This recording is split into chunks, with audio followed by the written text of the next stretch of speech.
Guys, स्वागत है आपका मनी फ्लो ट्रेडिंग चैनल पर। तो बात करेंगे मार्केट एनालिसिस के बारे में कि भाई कल के लिए क्या किस तरीके से प्लान बन सकता है, क्योंकि कल होने वाला है जबरदस्त गैप अप या गैप डाउन।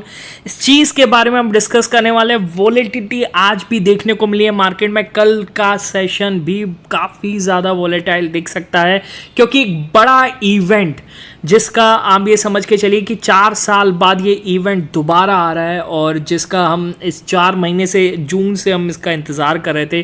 फाइनली टाइम वो आ चुका है। फेड रेट कट अनाउंस करने वाला है। एक ह्यूज, आप कह सकते हैं एक बहुत बड़ा इवेंट है। ओके, सारे ग्लोबल की आप ये समझ के चलिए, अपने इंडियन मार्केट काफ़ी ज़्यादा असर भी देखने को मिला, उसको भी हम डिस्कस करेंगे। ओके, पूरे ग्लोब की इस पर नज़र है कि भाई क्या होगा रात को। आज 25 बेसिस पॉइंट होगा या फिर 50 बेसिस पॉइंट होगा, सब सारी चीज़ें इन दोनों चीज़ों पर रुकी है। मैं तो कह रहा हूँ सबसे बड़ी हेडलाइन होने वाली है आज रात को। ओके, चलिए, तो वीडियो स्टार्ट करने से पहले अगर आप मेरे चैनल पर नए हैं तो सबसे पहले तो आप चैनल को सब्सक्राइब कर लीजिए, साथ के साथ बेल आइकन को प्रेस कर दीजिए, जिससे you will never miss the update. जो भी वीडियो मैं अपलोड करूँगा आप तुरंत जा करके देख सकते हैं, अपनी स्ट्रैटेजी बना सकते हैं। एक चीज़ याद रखिएगा, अगर आप मेरे व्यू पर प्लान करें तो आपको पता होना चाहिए I am not SEBI registered. मैं सेबी रजिस्टर्ड नहीं हूँ, तो प्लान करने से पहले अपने फाइनेंशियल एडवाइजर से एडवाइस ज़रूर कर लीजिएगा, ठीक है। बाकी अगर आप देख रहे हैं, सीख रहे हैं, समझ रहे हैं, तो आप एक चीज़ समझ के रखिए कि भाई बहुत ही इंफॉर्मेटिव वीडियोस आपको मिल रही हैं, लगातार मिलती रहेंगी। तो प्लीज़ अपना प्यार बनाए रखिए, वीडियो को लाइक कीजिए, शेयर कीजिए, पूरा देखिए, उससे थोड़ा बहुत बेनिफिट मुझे भी यहाँ पर होने वाला है, ठीक है।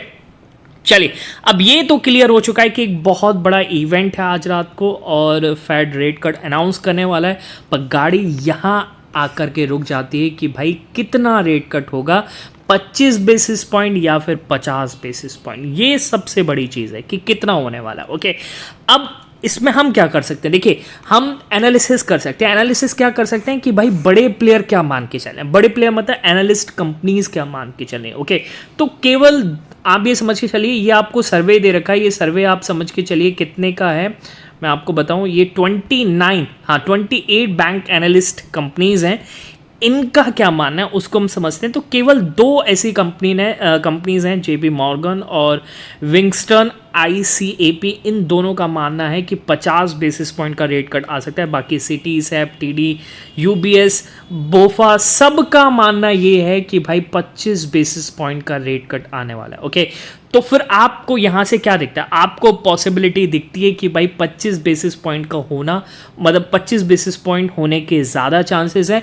और 25 बेसिस पॉइंट मैं आपको बताऊं कि मार्केट के लिए बहुत ज़्यादा हेल्दी होने वाला है। अगर 25 बेसिस पॉइंट आता है तो मार्केट के लिए it is a good news.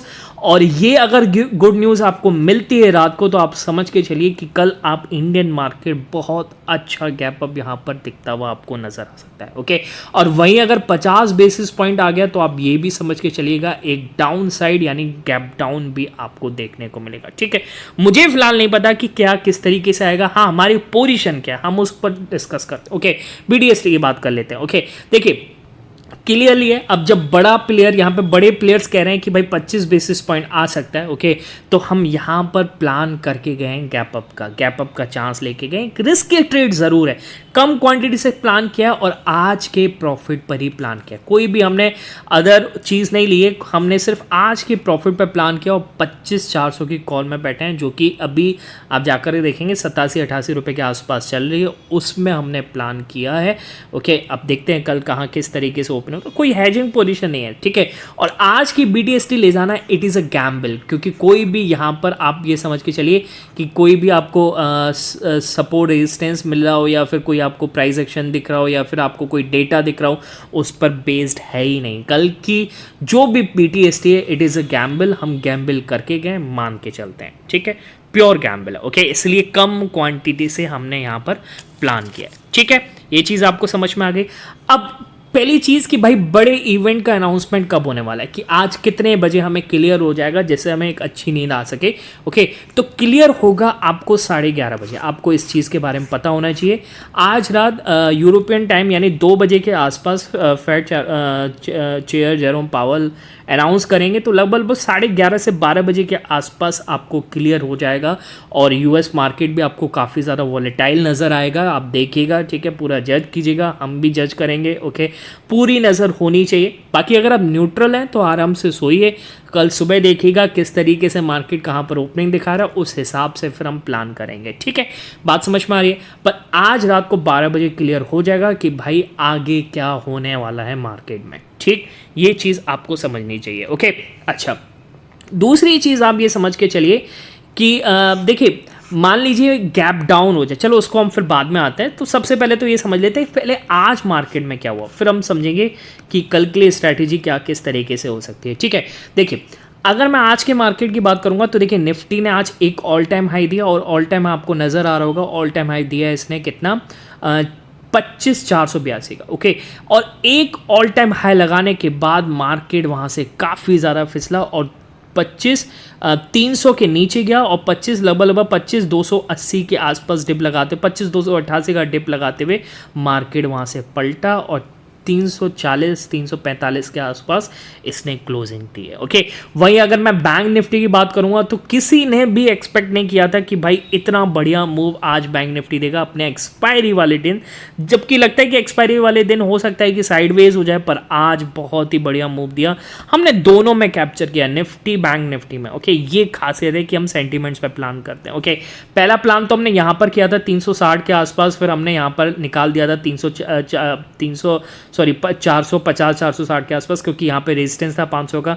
फिर जब सस्टेन करने लगा तो फिर हमने यहाँ पर प्लान किया था 450-55 के आसपास, और यहाँ पर हमारा पैसा डबल से ज़्यादा हो गया था। 140 वाला प्रीमियम जो है वो लगभग वहाँ पर लगभग 300 के आसपास गया, 300 से ऊपर गया, एग्जैक्टली मुझे याद नहीं है। मैंने अपनी प्रॉफिट जो बुक किया था 140 वाला 290 के आसपास किया था, ठीक है, उसके बाद तो वो काफ़ी ऊपर तक गया। तो कहने का मतलब 10 मिनट में पैसा डबल हो चुका था। ओके, तो ये सेंटीमेंट्स का प्लान है, आपको राइट हैंड साइड पे पिक भी दिख रहा होगा। ओके, तो सेंटीमेंट्स पे प्लान करते हैं। अगर आप भी सीखना चाहते हैं, समझना चाहते हैं सेंटीमेंट्स क्या किस तरीके से हम कैलकुलेट करते हैं और यहाँ पर अपनी क्या कहते हैं प्रॉफिटेबिलिटी को बढ़ाते हैं, तो आप मेरा टेलीग्राम चैनल ज्वाइन कर सकते हैं। और ज्वाइन करने का तरीका एक ही है, क्या कि आपको यहाँ से डिस्क्रिप्शन में जाना है, और डिस्क्रिप्शन से जाकर के जो लिंक मिलेगा वहाँ से आप ज्वाइन कर सकते हैं। आप सर्च मत कीजिएगा टेलीग्राम पे जाकर के, क्योंकि बहुत सारे फेक चैनल्स अवेलेबल है, सिर्फ डिस्क्रिप्शन से जाकर के ही ज्वाइन कीजिएगा, ठीक है। बाकी आते हैं अपने टॉपिक पर क्या किस तरीके से। ओके, तो कहने का मतलब है बहुत बढ़िया मूवमेंट, एक फ्लैट ओपनिंग देखने को मिली थी, और 52 आप 180 190 के आसपास देख रहे हैं, यहाँ पर ओपन हुआ था और 52,940-50 के आसपास यहाँ तक इसने हाई दिया। तो लगभग 800 से 900 पॉइंट की रैली देखने को मिली है। क्या ज़बरदस्त आज ट्रेडिंग सेशन है। ओके, विक्स भी काफ़ी ज़्यादा हाई थी। ओके, बाद में जाकर के कूल ऑफ हुई। ओके, जब मार्केट ऊपर चढ़ता जा रहा तब भी काफ़ी बढ़ रही थी, और फिर जब गिरा तो और ज़्यादा बढ़ गई, ठीक है, क्योंकि माहौल ही कुछ ऐसा, और बड़े इवेंट से पहले विक्स का हाई होना बनता भी है, ठीक। चलिए, अब क्या कल के लिए प्लान कर सकते हैं। तो देखिए, कल या तो एक बहुत बड़ा गैप अप होगा 200-250 पॉइंट का गैप अप, या फिर 200-250 पॉइंट का गैप डाउन। ओके, चांसेस ज़्यादा हैं कि भाई एक गैप अप आपको देखने को मिले, ठीक, क्योंकि अब देखिए यहाँ पर रिस्क भी हुआ है, यहाँ से प्रॉफिट बुकिंग भी आई। अच्छा, एक चीज़ आप समझिए कि आज मार्केट में इतना ज़्यादा ये क्यों गिरा, ऊपर से टॉप से क्यों गिरा, तो इसमें बात कर लेते हैं कि भाई निफ्टी आईटी के बारे में। ओके, देखिए, मैं निफ्टी आईटी का एक बार चार्ट लगा लेता हूँ, क्या कह रहा है निफ्टी आईटी में टॉप से, मतलब आज ओपन होते ही आपको यहाँ पर प्रॉफिट बुकिंग दिखिए, ज़बरदस्त प्रॉफिट बुकिंग दी है। आप देखिए सारे के सारे स्टॉक्स यहाँ नेगेटिव में थे, और देखिए ये एक आप ये समझ के चलिए कि Nifty IT is a sensitive to Fed rate cut. Okay, अगर रेट कट होता है तो इसमें मतलब 25 बेसिस पॉइंट का होगा तो बहुत ज़्यादा फायदा होगा, 50 होगा तो कहीं ना कहीं वीक होगा। ज़्यादा रेट कट अच्छा नहीं होता है, क्योंकि वो बताता है कि इकोनॉमी अच्छी नहीं चल रही है। ओके, तो आज बड़े प्लेयर्स ने यहाँ पे काफ़ी ज़्यादा प्रॉफिट बुकिंग दिखी है, और जिसकी वजह से 3.25% के आसपास, क्लोजिंग तो 3% आई है, तो 3% के आसपास यहाँ पे प्रॉफिट बुकिंग देखने को मिली है निफ्टी आईटी में। ओके, मेरे हिसाब से ये आपको डिप मिला है। अगर 25 बेसिस पॉइंट कल आ जाता है तो आप समझ के चलिए ये जो आपको यहाँ पर ये डिप दिख रहा है ये इसके ऊपर निकलेगा और ज़बरदस्त निफ्टी आईटी गैप अप होगा। ठीक है, चलिए वो देखेंगे क्या किस तरीके से ये अपॉर्चुनिटी है। जिसने ग्रैब करी उसको फ़ायदा है, जिसने नहीं करी तो उसके लिए कुछ नहीं कह सकते। ठीक है, बात समझ में आ रही है। ओके, तो कल के लिए स्ट्रेटेजी यही होनी चाहिए। देखिए कोई सपोर्ट कोई यहाँ पर रेजिस्टेंस काम नहीं करेगा। ओके, मार्केट जिस साइड खुलेगा आपको एक चीज़ याद रखनी, जिस साइड जैसे गैप अप खुला तो गैप अप खुलने के बाद आप एकदम से चेस मत कीजिए, उसको नीचे आने दीजिए, फिर जैसे ही वो हाई काटेगा आप वहाँ पर निकलिए, आप वहाँ से अपनी दिहाड़ी दिन की अच्छी खासी निकाल सकते हैं। ठीक है, बात समझ में आ रही है। ओके, कोई मैं आपको लेवल यहाँ पर नहीं देने वाला हूँ। ओके, अच्छा गैप डाउन की बात करूँगा। देखिए अगर गैप डाउन खुले तो कम क्वांटिटी से जाना। ठीक है, क्यों उसकी मैं आगे इस एक चीज़ बताने वाला हूँ। क्यों? क्योंकि देखिए यहाँ पर काफ़ी ज़्यादा पैसा है। समझिए क्या, एक चीज़ मैं आपको दिखाता हूँ कि अगस्त में अगर आपको नहीं पता तो आपको पता होना चाहिए कि म्यूचुअल फंड्स वालों के पास 1.86 लाख करोड़ रुपए कैश में है। अब आप ये समझिए ये एक अपॉर्चुनिटी ढूंढ रहे हैं कि कहाँ पर इसको इन्वेस्ट किया जाए। तो अब ये चीज़ सोच के चलिएगा अगर ये इन्वेस्टिंग आती है तो ये किसी डिप पर ही आएगी, तो ये एक डिप का वेट करें, वरना तो पैसा कभी भी लगा सकते हैं। ओके, बड़े इवेंट से पहले ये भी शांत है। तो अगर कल मार्केट ने एक बड़ा डिप दिया तो यहाँ पर आप समझ के चलिए कि भाई या तो मार्केट साइडवेज हो जाएगा या फिर थोड़ा बहुत और करेक्ट होकर के वहाँ से मार्केट पलट जाएगा और आपको अच्छा मूव देगा। ठीक है, तो समझ के चलिएगा, आप ऐसा मत सोचिएगा गैप डाउन खुल गया तो और वहाँ से शॉर्ट कर लें। देखिए इतना बड़ा जब कैश होता है म्यूचुअल फंड्स के पास तो वो डिप मिलते ही वहाँ पर धीरे धीरे डिप्लॉय करते जाते हैं। ओके, तो वहाँ पर डाउन साइड के लिए जाना सेफ नहीं होगा आपके लिए किसी भी तरीके से। ठीक है, बात समझ में आ रही है। ओके, तो डाउन साइड अगर मार्केट खुले तो आप एक बार कम क्वांटिटी से ट्राई जरूर कर सकते हैं, अपने दिन की दिहाड़ी तो जरूर निकालनी है। तो गैप डाउन अगर होता है तो एक बार मार्केट को ऊपर आने दीजिए, होगा मार्केट एक बार पुल बैक मारेगा, फिर जाकर के यहाँ से जब डे लो तोड़ेगा तो आपको बड़ा मूवमेंट मिलेगा। बात समझ में आ गई। यही स्ट्रेटेजी कल के दिन काम करेगी, कोई भी सपोर्ट रेजिस्टेंस काम नहीं करेगा। बिकवाली आएगी तो सारे स्टॉक्स में आएगी या फिर तेजी आएगी तो फिर जबरदस्त तेजी आएगी, ये आप समझ के चलिए। ठीक है, हो सकता है काफ़ी स्टॉक्स में कल के दिन आपको अपर सर्किट या डाउन सर्किट लगता हुआ नजर आए, तो प्लीज़ बनाए रखिएगा वीडियो पर नज़र। ओके, वीडियो को पूरा अगर आपने देखा है तो आप समझ गए होंगे किस तरीके से आपको कल के लिए प्लान करना है। ठीक है, ओके, बाकी मिलेंगे नेक्स्ट वीडियो में, तब तक के बाय बाय, टेक केयर।